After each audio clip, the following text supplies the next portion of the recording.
చాలా న్యాచురల్గా జరగాల్సిన పనిది. నాకు రాసి పెట్టున్న అమ్మాయి ఎవరో తానంతట తానే నా లైఫ్లోకి రావాలి.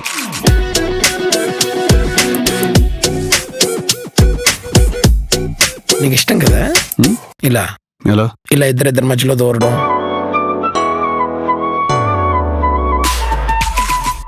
I'm sorry. దేనికి? నీకు నిజం చెప్పలేదు కదా. It's okay. ఏమున్నావు బేబీ, 70% ఏంజల్, 30% డెవిల్ బేబీ నువ్వు. మీరు నవ్వుతుంటే ఇక్కడ వెదర్ డిస్టర్బెన్స్ అవుతుంది నాకు.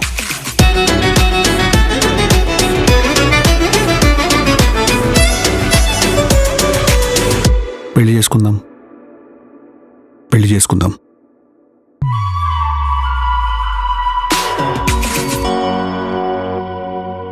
నాకొద్దు ఇది, నాకొద్దు. అసలు ఏం నడుస్తుందిరా మైండ్లో? తెలుసు కదా